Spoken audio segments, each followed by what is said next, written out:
Olá a todos, eu vou apresentar para vocês trabalhos sobre as massas de água e distribuição de pseudonítica nas águas da plataforma da Bacia de Santos.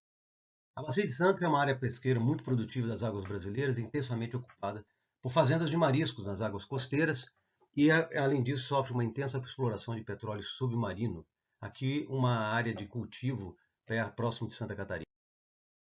As diatomáceas são representantes importantes na Bacia de Santos e são o principal grupo do microplâncton nas águas neríticas, perdendo a sua importância à medida em que se aproxima dos oceanos.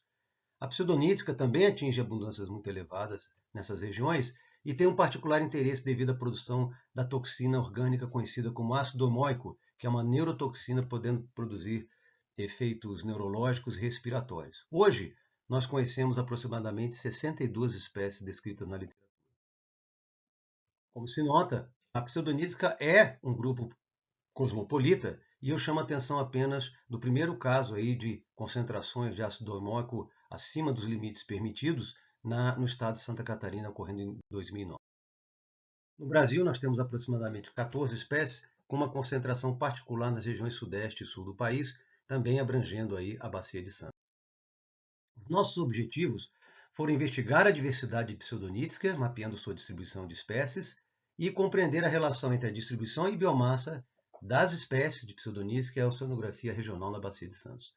Para tanto, nós levamos a efeito 2 cruzeiros oceanográficos de grande escala, em 2019 e 2021, com base em 60 estações oceanográficas e 8 perfis perpendiculares à costa. Todos os parâmetros ambientais necessários foram coletados, como temperatura, salinidade, nutrientes e mais uma série de outros. Amostragens adicionais também foram feitas em áreas de cultivo raso em Santa Catarina. Aqui estão os perfis oceanográficos para coleta, numerados aí de A até H, ou seja, de Santa Catarina até a região de Cabo Frio, e com 8 estações oceanográficas até as regiões oceânicas.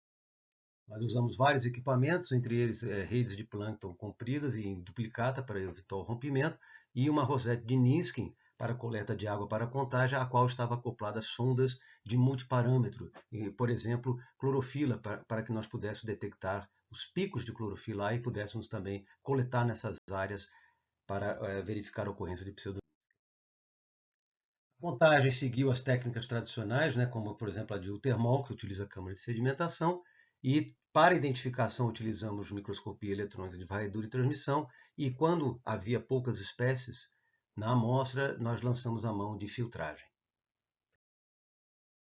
Muito bem, encontramos aproximadamente 19 espécies com base na morfologia da frústula e 5 novos registros aí para as águas brasileiras, dos quais 7 são toxigênicas. Aqui ao lado, a lista das espécies encontradas nesse trabalho. Logo percebemos, como já é sabido, que apenas a microscopia eletrônica de transmissão nos permite levar a efeito a identificação de todas as espécies. Uma das características mais importantes a ser analisada é a estrutura de cada poroide, que apresenta-se dividida em 2 a vários setores, os quais inclusive contêm regiões com himenes, entre outras características da válvula. As bandas de símbolo também são de grande importância para a identificação das espécies pseudoníticas e um obstáculo é manter essas bandas de símbolo aderidas à válvula durante o processo de preparação das amostras para a transmissão. Em relação à abundância e distribuição das espécies, neste painel nós vemos a abundância celular, onde logo percebemos que as pseudoníticas são mais abundantes na região de plataforma, com alguns picos. E aqui, quando analisamos o conteúdo de carbono, ou seja, convertendo a abundância celular de acordo com fórmulas geométricas e equações de conversão, nós logo percebemos também uma concentração bastante elevada aqui ao sul de São Paulo até Santa Catarina, na região de Ressurgência e nas áreas aqui ao sul de Sepetiba, que estão relacionadas a uma série de fenômenos e condições oceanográficas que nós vamos discutir agora. Portanto, neste painel nós plotamos em tons de cinza as concentrações de silicato e sobre ela nós colocamos também onde ocorreram concentrações elevadas de fósforo, indicados em P, e nitrogênio. Logo se percebe que há realmente uma intrusão da frente subtropical de plataforma nessa região, trazendo águas mais ricas do Rio da Prata. E agora nós também estamos analisando os efeitos aqui desses vórtices anticiclônicos gerados na costa oeste da África. Portanto, né, as células de pseudonídeos estiveram presentes por quase toda a Bacia de Santos e em algumas regiões chegaram a predominar o fitoplâncton.